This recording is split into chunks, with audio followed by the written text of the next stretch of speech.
Example 1. Without using a calculator, we are supposed to find the exact value of this definite integral. 4 is called the lower limit, 9 is called the upper limit. So how do we solve for definite integrals with limits? First, we integrate the expression as per normal. So upon integrating 3 over x minus square root x, you get this expression. Now, because of the limits, this is how you present. Very much similar to your secondary school. You put in the limits at the side, 4 to 9, where 4 is called the lower limit, 9 is called the upper limit. Okay? So what do we do with the limits? It's very easy. Substitute the upper limit into the expression first, into the x, variable x of the expression, which gives us 3 ln 9 minus 2/3 bracket 9 raised to the power 3 over 2. Substituting the top limit into the variable x.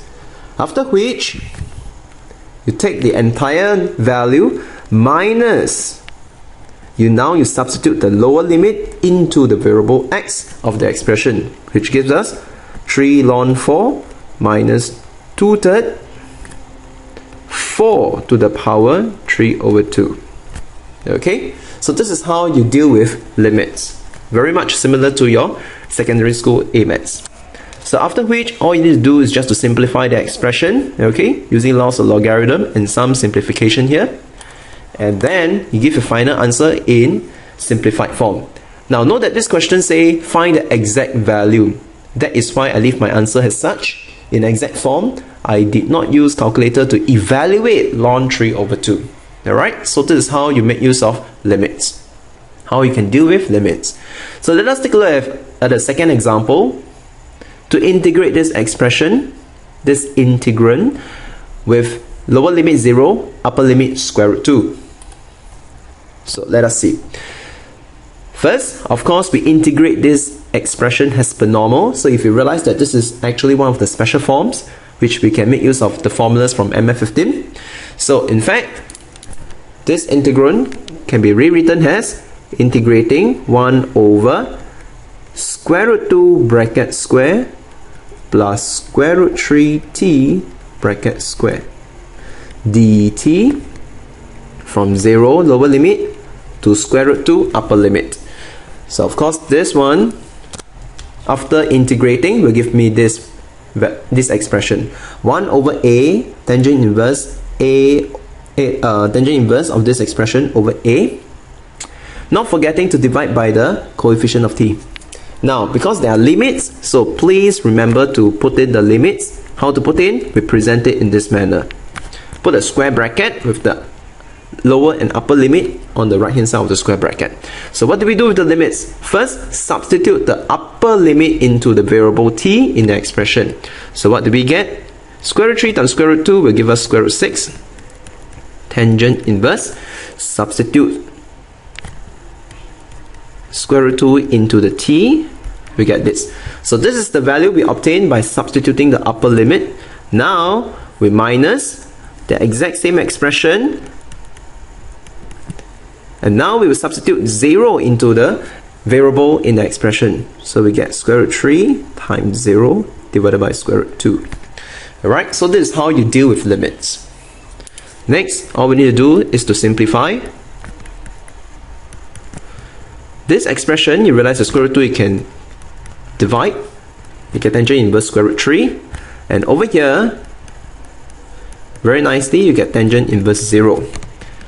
Based on our knowledge on special angles, tangent inverse square root 3 gives us 60 degrees, which is pi over 3.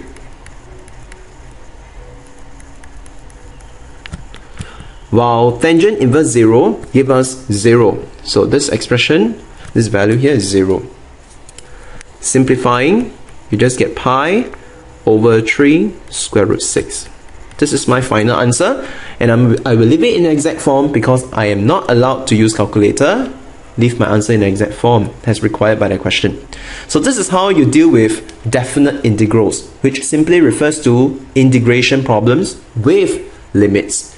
This is called the lower limit, and this is called the upper limit. How to deal with limits? You will integrate as per normal, then you substitute the top limit into the variable, minus, you substitute the lower limit into the variable.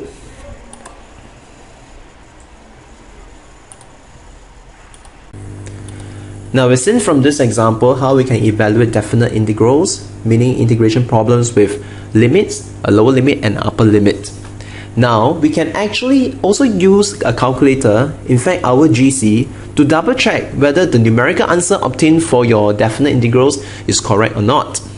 Okay, so let me illustrate how we can use our GC to evaluate definite integral in this example 1a, so that we can double check whether this answer is correct or not. Okay, so how do we go about doing it? First, we make use of this command called function integrate, which can be found here.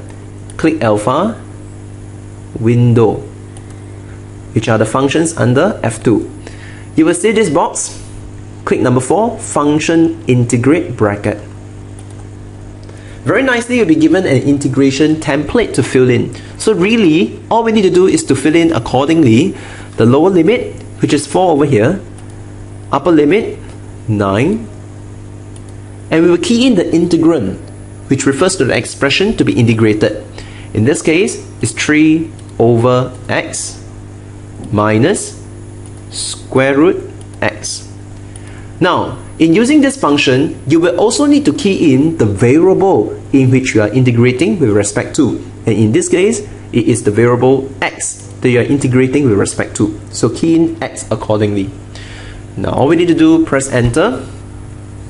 Very nicely, the calculator will evaluate for you this definite integral. They will give you a numerical answer, negative 10.2338 something.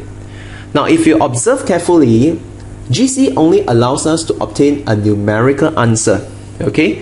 Which means this is not the exact form required. So that is why when the question say find the exact value, most probably to find the exact value, very likely you cannot use a calculator to evaluate. However, this does not mean that you cannot use your calculator to double check your answer.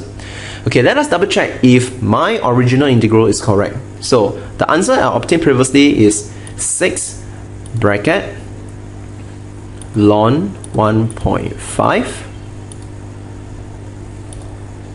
minus 38 divided by 3. Bingo. Alright, so it means that my integration was done correctly in the manual method without using calculator. So I hope through this example, I've illustrated how you can make use of your GC to actually help you check your answer for a definite integral.